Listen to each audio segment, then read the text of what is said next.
Hello. Pull. Oh. Woo. Woohoo.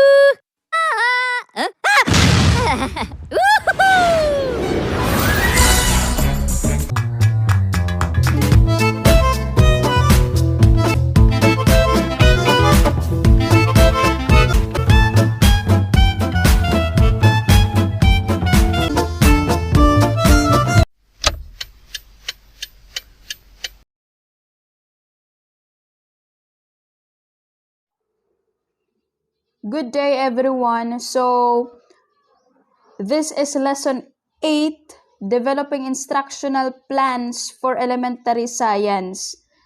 So, we will discussing about the instructional plans for elementary science. So, before anything else, in the context lang naman of this topic, when we say instructional plan, this is the guide used or you will use in teaching throughout the semester. It is the entire course delivering instructions, while the lesson plan is just a different way that is your plan that you make for a specific topic or lesson that you will discuss. So today I want you to gain a deeper understanding of curriculum guide as the main thing that you will do, and it will be actually used in the development or preparation of your instructional plan. We are all aware and familiar naman na the curriculum guide, as it was mentioned last sem in our previous science. Today, I would just explain a little bit on how you would make use. What are the necessary steps for you to make instructional plan? Why is it important? Why is it important for you to do an instructional plan?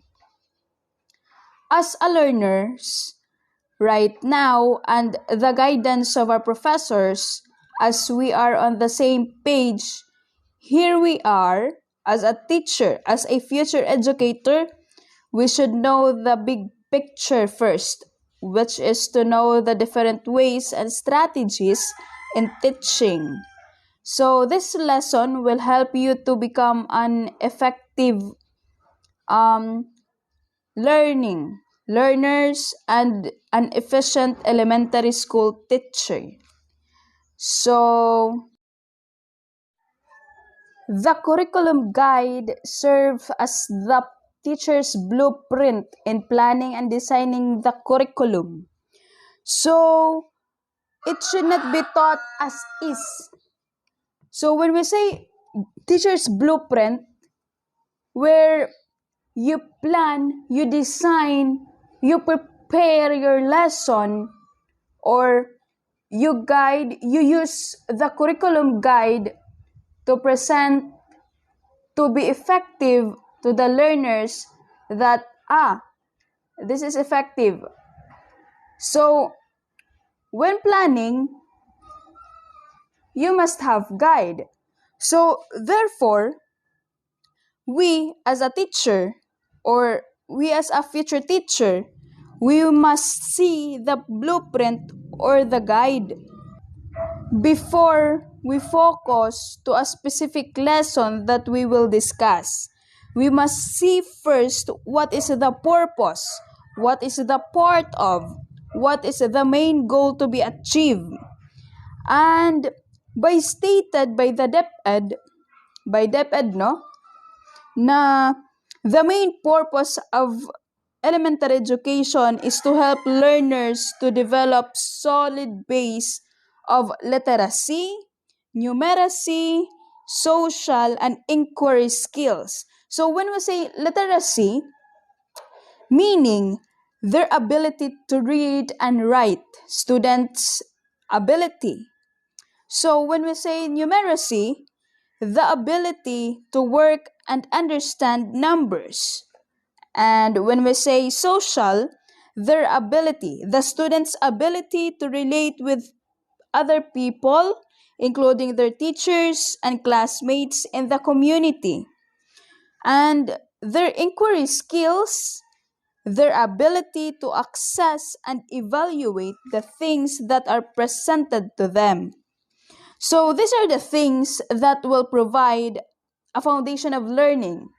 So as teacher, we must guide. So we are now the learner centered. So we don't, some teachers use this strategy, the learner centered, where teachers don't use anymore the spoon feeding or discuss. Ngayon po ay gumagamit na po sila ng teacher-student interaction, where students given the task to study the lesson day before or week before the discussion, and then the teacher and student interaction. So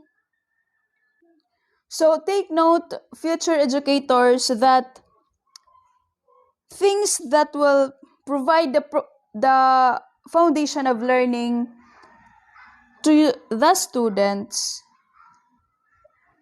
is need a guidance. So take note that in teaching, it requires skills. So it requires skills and learning to be developed. So as a future teacher, teaching science requires practice, training, and skills, so that it is one.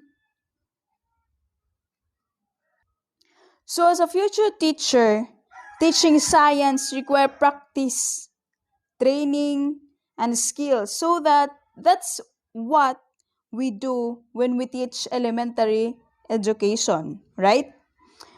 So when we build students' foundation, we guide students, we help students to learn, for them to understand their lessons. We need them to develop their knowledge and the basic needs should an elementary student should possess. So in guiding our students, helping them to understand more the lessons, so we as a teacher, we also need strategies on how we are going to deliver the lessons to our students effectively, no? So here is the unpacking strategies or the unpacking standards, wherein the unpacking means extracting the component, knowledge, and skills required by standard in order to understand the learning expectations and clearly articulate those expectations to the students and also to the parents. So it is used to guide the preparation of instructional plan.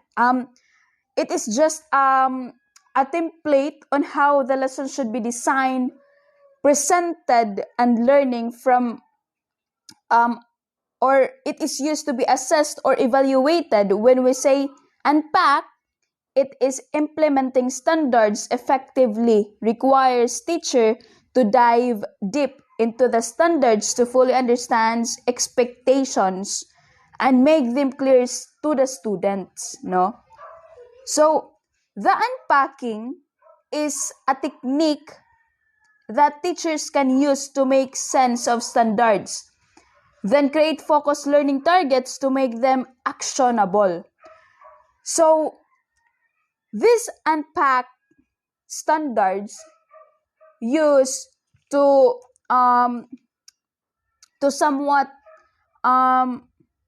subtask topics or lessons. Say for example, I have here a matter like we all know naman no na matter composed of solid, liquid, gas. So, this unpack, so ito po yung gamit ng unpacking strategies na kung saan dinidivide mo ang mga subtopics sa lessons araw-araw. Say for example, so you have a target, matter, 1 week. Hindi mo naman kaya matter, isa lang ka-discuss.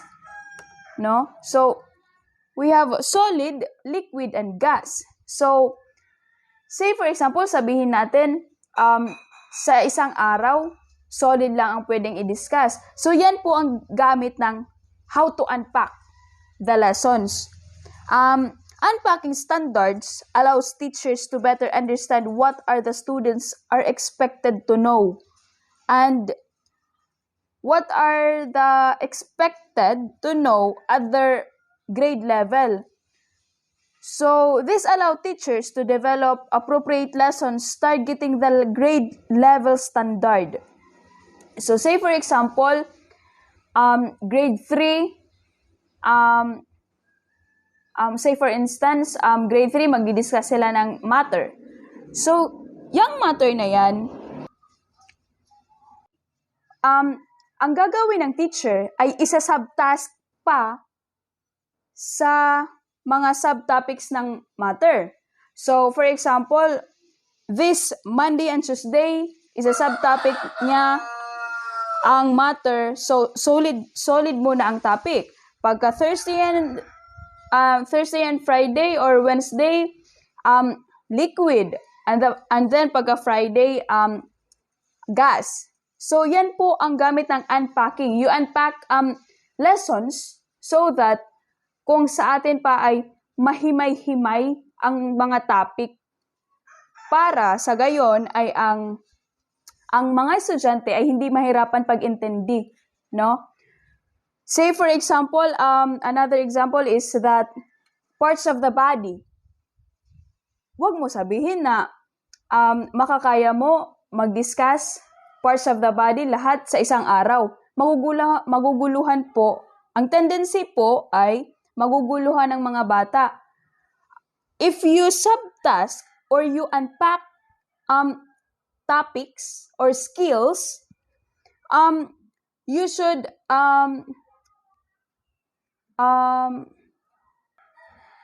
divide po the topics. So, for example, if you discuss parts of the body, so ngayon Monday, you discuss nervous system, senses, pwede. So, yan po ang gamit ng unpack standards. Hihiwalay-hiwalayin ang mga topics or subtopics para hindi maguluhan ang mga bata. Yan po ang unpacking strategies. So, unpacking helps the teacher to assess ano nga ba dapat ang matututunan ng isang bata sa kanyang grade level. Makaya ba nila na sa isang topic, hindi ka gumamit ng mga strategy? Diretso ka na lang mag-discuss? Sa tingin ko, sa grade 3, hindi yan kaya. So, you need to have that strategy or you have to include the unpack standard so that students or the learners matututo po sila, no? Malalaman naman ng isang guro kung natuto ang isang bata through assessment, quizzes, activities, ganyan po. So the next is under the unpacking strategies, there are 3 purposes in unpacking services. So the first is to establish focus of standards and competencies. The second is to link standards, competencies, and teaching. And the third is to contextualize teaching. So in establish focus of standards, You have to set your standards. Focus your standards. What are the activities you must do? What are the preparations? No? So here in standards and competencies, this is how we stated expectations to the students, no? Of what should know and to be able to do in order to focus standards you must know. So first, you must know your lessons first. You must do a subtask the lessons or the skills for you to be able to establish your standards and competencies. So after that, if you finished your to subtask the topics, that's the time to link the standards, competencies, and teaching. No? So in here, you might craft your vision of mastery for a specific standard. Align the lesson plan and accompanying resources to that vision. Ano nga ba ang plano mo? Ano nga ba ang mga activities na nais mo ma-achieve ng mga bata? Ano-ano nga ba ang kailangan malaman ng mga bata o ano nga ba ang pasok sa kanilang standard? Say for example, grade 3. Ano nga ba ang nais matutunan ng isang grade 3? Sila ba ay nag-research na? Sila ba ay nag-o-observe pa lamang? Ganyan.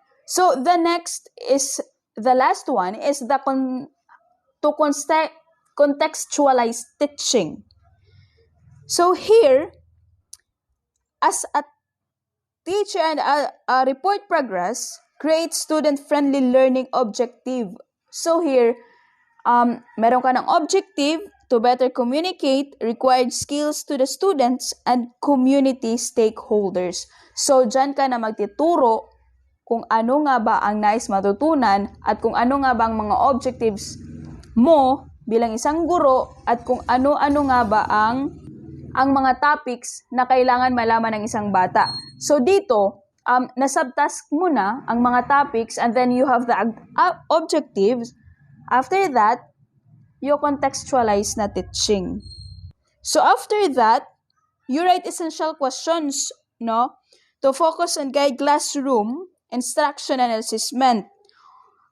Write open-ended questions to help stimulate student interest and make new connections. So, dito na malalaman kung may natutunan ba. Dito ka na mag-a-apply ng assessments, evaluation. Dito ka na, kung gusto mo mag-group activity, kung may nalaman ba sila, o kung ano-ano nga ba ang mga, like for example, you will conduct a quiz, a short quiz, activity, group activity. Diyan na po malalaman kung may natutunan na ba ang bata. So, ito lang po. Ang packing standards. Think about that you are traveling. No? The process of a journey with destination. So, first, the journey will include packing and preparation. No, you will pack, you will plan, prepare. So, the travel arrangements, perhaps you will learn or you will encounter new experiences. And the ultimately is the end point where you learn, you realize something, you apply those realization to the real life. So the end point here is that the students is learning. So when the students is learning, when your students are learning, no?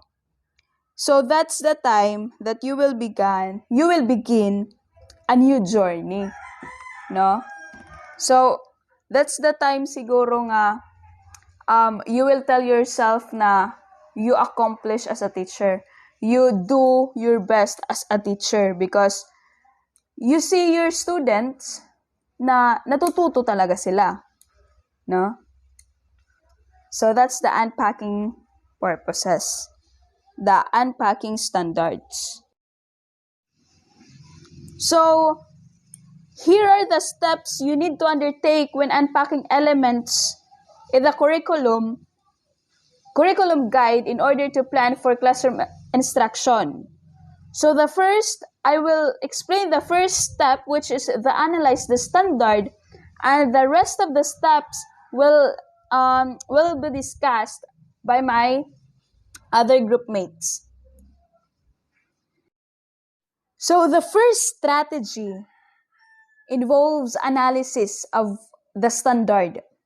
So, meaning standards articulate what a student should know, understand, and to be able to do by the end of the year or at the end of the school year. So, analysis is when what a student should know. Ano nga ba ang dapat matutunan ng isang grade 3? Ano nga ba ang dapat matutunan ng isang grade 4, grade 5, grade 6, and so on? Ano nga ba ang napapaalooban ng isang grade 3 science? Ano nga ba ang kanilang mga topic na dapat i-discuss ng isang guro? O ano nga ba ang nais matutunan ng isang grade 3? Ano nga ba ang kanilang skills na mayroon sila? O ito ba ay nag-o-observe na sila? Ito nga ba ay i-explain? Anong tawag nito? Sila ba ay formulate na? Nagre-research na nga ba sila? Ang grade 3? So, ano nga ba? So, that's the standard to articulate what a student should know. So, understand that and what to be able to do. Ano nga ba ang pwede nilang gawin to that specific grade level, no? Ano nga ba ang matututunan nila in terms of practicing? Pwede na nga ba sila mag-experiment? Pwede na nga ba sila mixture, no? So, that's the analysis of standard. That's the strategy. As they set the equitable benchmarks across classroom and schools. And also here, it has a point of reference of how these diverse learners should be evaluated. No? Natatandaan ko pa noon, sabi ng lola ko, ang bata mayroong iba't ibang natututunan. Meron silang iba't ibang what do you call this? If sectioning pa, if we talk about section, mayroong homogeneous at heterogeneous. So, may iba't ibang klase ng kabataan na hindi mo pwedeng isabay-sabay. Wherein, when talk about math, itong bata na ito ay marunong mag-addition. O itong bata na ito hindi marunong mag-addition pero marunong mag-subtraction. Or when we talk about science naman, ito na bata na ito or the set of students, mayroon ang isang bata ay pwedeng marunong mag-define sila ng solid, pero hindi sila marunong kung ano ang liquid or ano ang gas. Same as true with some students na pwede sila marunong sa liquid, mag-define ng liquid, magbigay ng example ng liquid, ano nga ba ang liquid, pero hindi sila marunong sa iba. Or meron namang iba na marunong sa biology, pero hindi marunong sa physics. Ang bata ay iba't iba. So, when you group the students, group of students, na-align dapat po sila sa kung anong meron sila.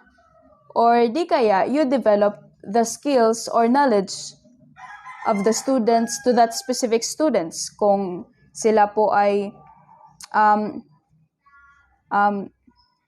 kung haaton pa, igula nakakasaka,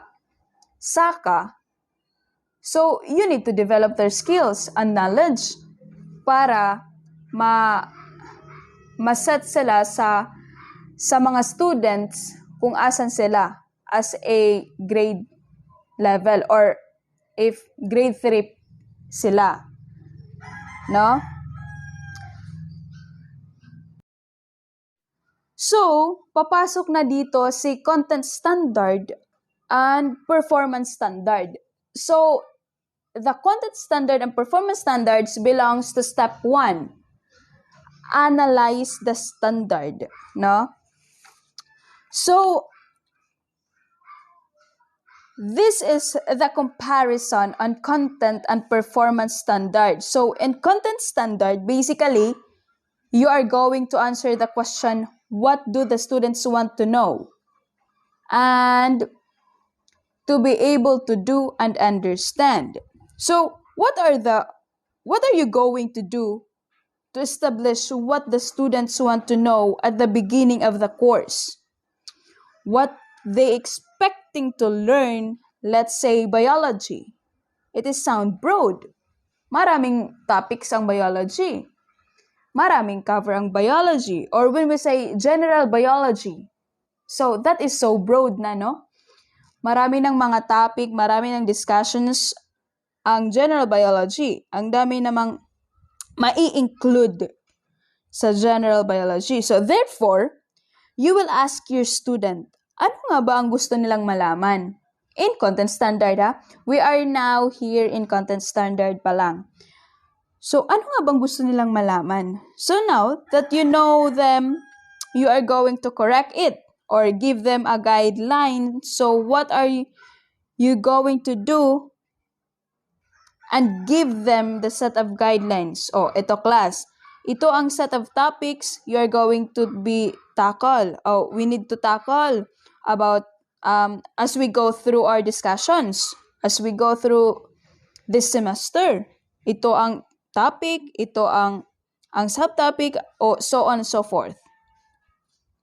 So, this is also the set of skills you must to do to be able to understand. So, yun ang content standard. So, you just presenting the set of topic in content standard. Now, you will be able to know that what you presented, what you have taught to them ay talagang naintindihan nila. Paano mo malalaman na naiintindihan nga ba talaga nila? So, yun ay papasok sa performance standard. So, therefore, you are going to set a performance standard to evaluate. How you are going to evaluate? So, you will give your standards a set of learning activities. So, here, in performance standards, you, answers to the questions, what do you want the students to do with their learning or understanding? And how do we want them to use their learning or understanding? So, through that, you will give activities. Just like, for example, pre-activities, group activities. Diyan na po malalaman natin kung ito nga ba ng mga students ay pasok sa standards mo as a teacher. No? The content standard and the performance standards are different, right? So, through activities, you can now measure their performance. That would tell you that they already learned, they understood the lessons, and they were able to use those learning through your activities. Diyan na po malalaman sa pag-evaluate na or sa quizzes na if may nalaman nga ba talaga ang bata o wala. So performance teachers can base how students know and reflect the lessons through real life situation. Mas natututo ang bata, mas nare-reflect nila sa totoong buhay. No? Say for example, when you talk about water, no? Mag-discuss kayo ng water, ano nga ba ang water? Pinagkaiba sa water sa naiinom at hindi naiinom. So, dyan na po malalaman kung natututo ba ang bata kung ginamit nila ng tama ang tubig. Ano ang gamit ng tubig na malinis? Anong gamit ng tubig na hindi malinis? Ganyan po ang performance standard. So, overall, the content standard, you are just presenting the topic or you are just presenting the objective in every discussions. While the performance, you evaluate, you discuss, you evaluate through activities. No? So, there are types of standard. The first is the core learning area standard.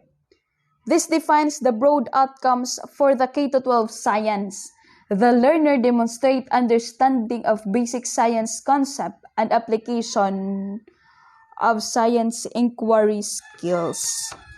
So, when we talk about learning, core learning area standard, this is the general core learning area standard. So, kumbaga, ito ang central learning area standard from K-12 science. So, from kindergarten to grade 12, the students or the learners must demonstrate understanding basic science, concept and applications of science inquiry. Take note of application. No? Take note of application. We are talking here not just the learning of the students, nor how they apply the learning, no, in real life. So, the knowledge they collect throughout the discussions, one of this is how they solve problem critically. Innovative, beneficial, could make innovative, beneficial products. So, therefore, it enhances their integrity.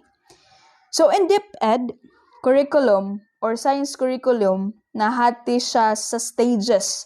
We have kindergarten, grade 3, grade 4, grade 5, grade 7 to 10, and grade 11 to 12. So, dyan na po papasok si K-stage standard. So, si K-stage standard, this defines the specific outcomes for K-stages such as K to 3, grades 4 to 5, grade 7 to 10, and grade 11 to 12. Sorry, it is grades 4 to 6. So, si K-stage standard, I have here an example. Diyan po nalalaman ang K-stage standard is when the specific topics tackled in a specific grade level. So, babasahin ko po ang K3. At the end of the lesson, at the end of the grade 3, the learner should have acquired healthful habits and have developed curiosity about self and their environment, basic process skills of observing, communicating, comparing, classifying, measuring, interfering, and predicting. The curiosity will help learners value science as an important tool in helping them continue to explore their natural and physical environment. This should also include developing specific knowledge or concept. So, pag tungtong ng grade 3, iba po ang matututunan sa grade 3 at sa 4 to 6. As you go through, as you step next level, nag-iiba-iba po ang lessons. Nag-iiba-iba po ang objectives, nag-iiba-iba po ang ma-acquire na knowledge ng mga bata. So, kung sa grade 3, develop lang yung curiosity, self-environment, basic process, skills. They develop observing, communicating, comparing, classifying, measuring, blah, blah, blah, blah, blah, blah.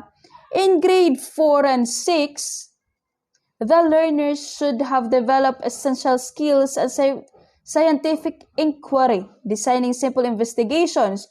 So, kung dito sa grade 3 ay observing and communicating, comparing pa lang dito sa grade 3, when you come to grade 4 to 6, the students or the learners know the simple investigations using appropriate procedures. So, diyan na po natututo ang observing patterns, determining relationships, drawings, ano nga bang relationship ni plants sa ibang plants, ano nga ba ang relasyon ni dog sa kay cat, mga sugad dito po. So, materials, tools, gather evidence na sa grade 4 to 6. How much more sa grade 7 and 10? So, in learners, grade 10, students develop scientific, technological, and environmental literacy. Make them would lead the rational choices on issues. So, when you go to higher level, you learn abroad and difficult topics. So, kung sa observation pa lang sa 4 to 6, investigations, maybe sa grade 7 to 10, malalaman na nila paano mag-formulate, paano mag-research, and so on and so forth. As well as in grade 11 and 12. So, the last type of standard is the grade level standard. So, this defines the specific outcomes for each grade level. So, I have here an example of the basic curriculum of the specific grade level.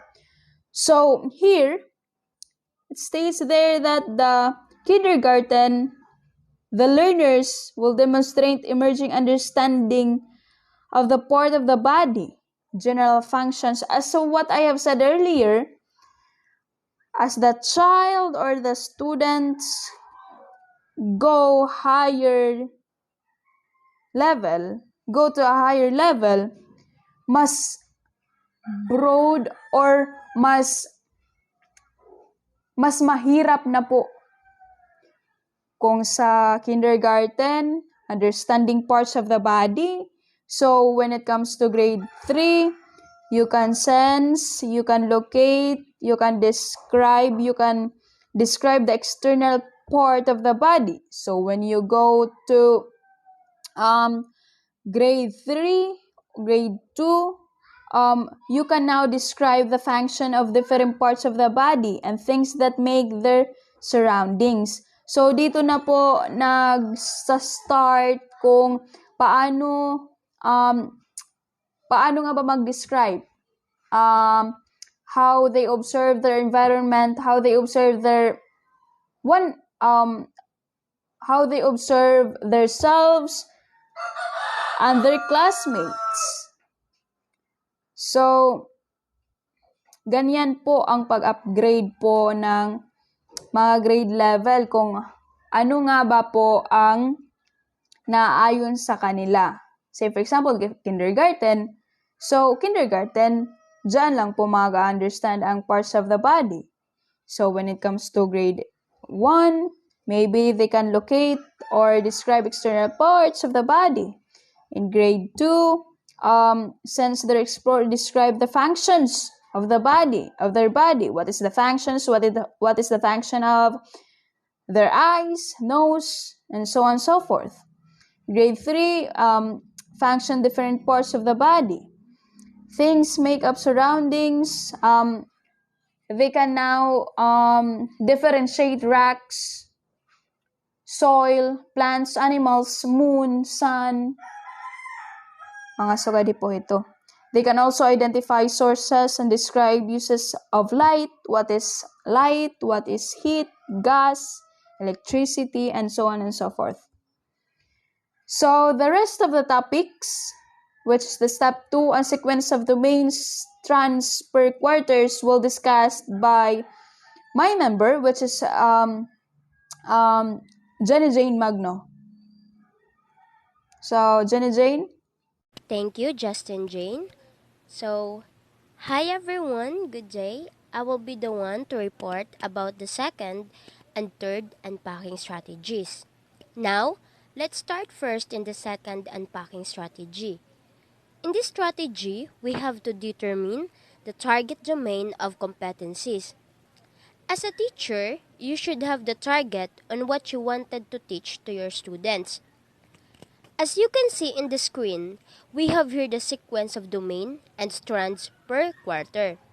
We have here from grade 3 to grade 10. For example, in grade 10, first quarter, your target is about matter. So, as a teacher, you're going to discuss all about matter according to the curriculum guide. When it comes in the second quarter, your lessons will be about living things and their environment. And for third quarter, your lessons will be about force, motion, and energy. And lastly, your lesson will be about earth and space in the fourth quarter. The sequence of your target domain is depending on the grade level of the students. Just like in grade 9, in first quarter, the sequence of domain is different from the grade 10 and other year levels. The second unpacking strategy is to determine the target domain of the broad group topics in science. There are 5 domains in science indicated in the curriculum guide. First, we have here the domain or components, living things and their environment. The code is LT. Force, motion, and energy. The code is FE. The third one we have here the Earth and Space.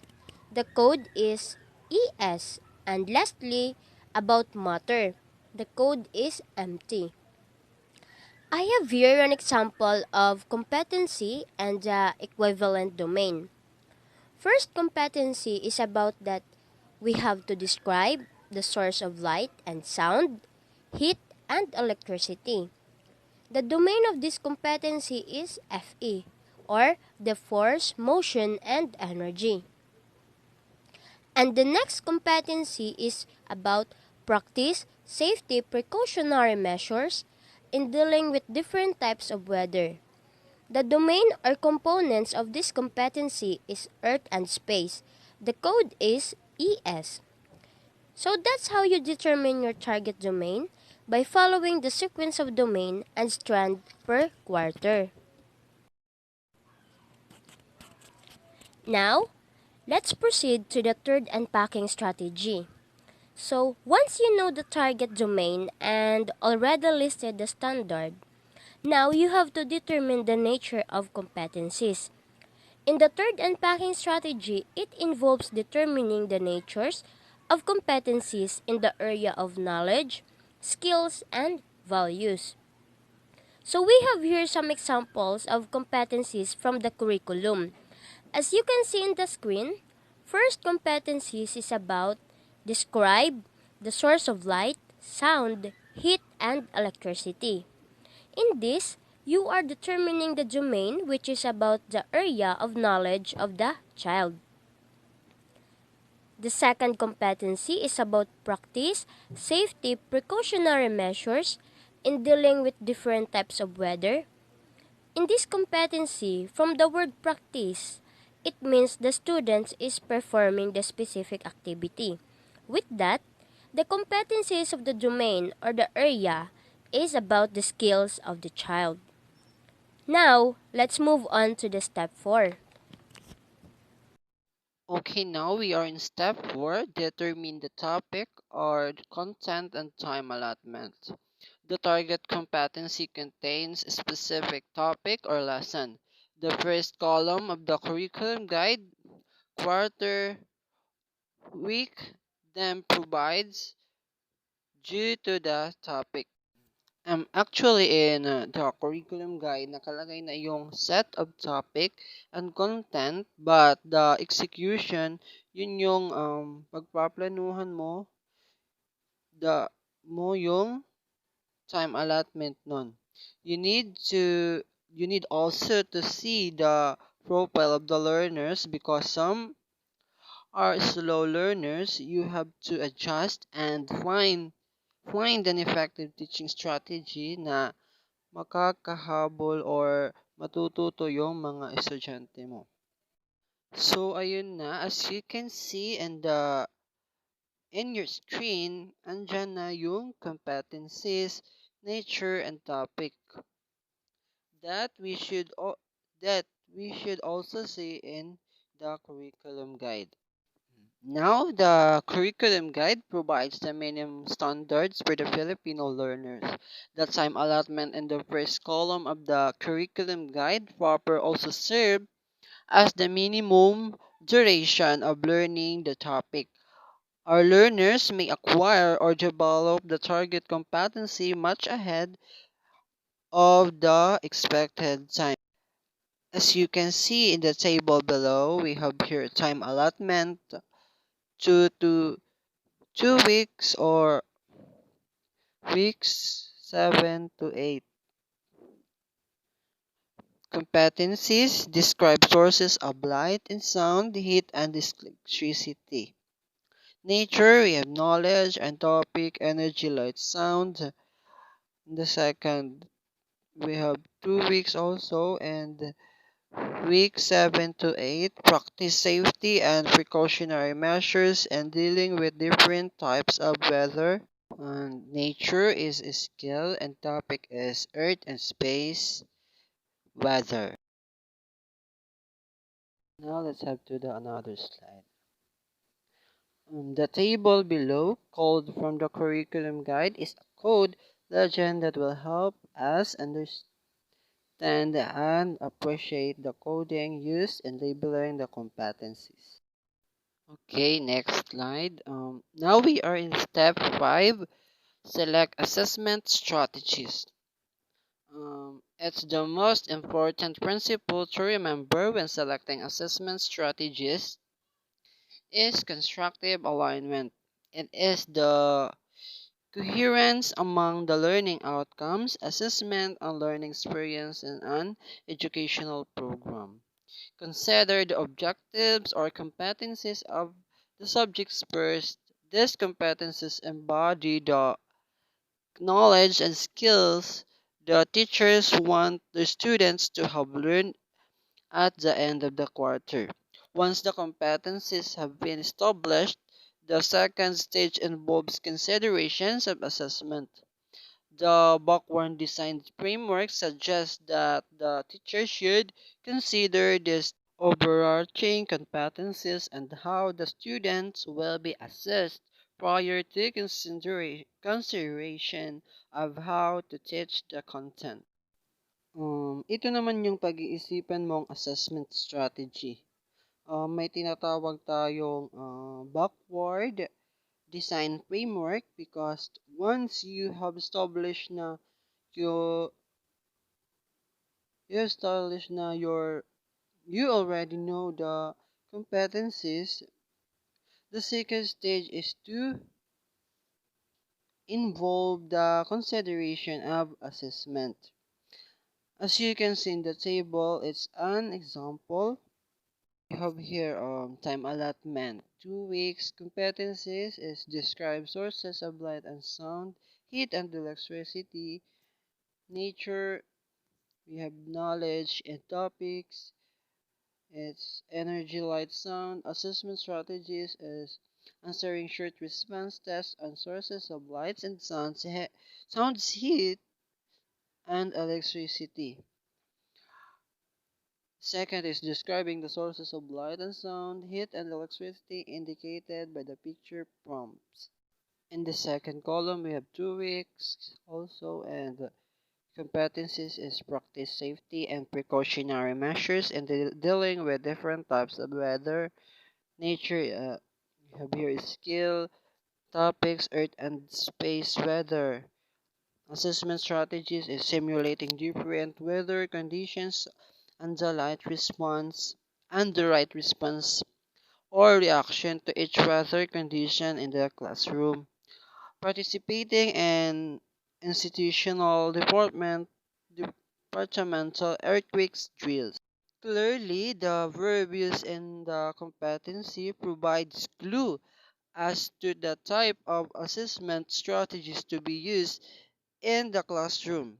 In the example, the target competency involves the ability to describe the assessment, therefore, should provide the learners the opportunity to recall previous or acquired knowledge on the target content. The second competency naman requires the students to apply knowledge of safety measures dealing with different types of weather. The assessments provides them the opportunity to show their responses and reactions to different weather conditions. Step 6. Plan learning experiences. Make sure to match the learning activities with learning outcomes. Let's examine the table below. We have here target competencies, describe sources of light, sound, heat, and electricity. The learning activities experience is interactive discussion on source of light, sound, heat, and electricity, describing the sources of light, sound, heat, and electricity indicated by the picture prompts. The second target competency is practice safety and precautionary measures and dealing with different types of weather. Learning activity experience are viewing clips, lecture on safety and precautionary measure when dealing with different types of weather, simulating different weather conditions, and the right response or reaction to each weather condition in the classroom. And lastly, participating in institutional department earthquake drill. Here you are. We are going to make use of activities na that na not just assist but also to motivate them, to stir their curiosity and to sustain their drive to learn about that subjects. Let's move on to step 7. Design learning materials. The teacher should keep the following guidelines when designing learning materials for elementary science. Here, may dakita mga guidelines na follow when designing learning materials. We have here the first guidelines is the material should be aligned with the content and performance standards in the curriculum guide.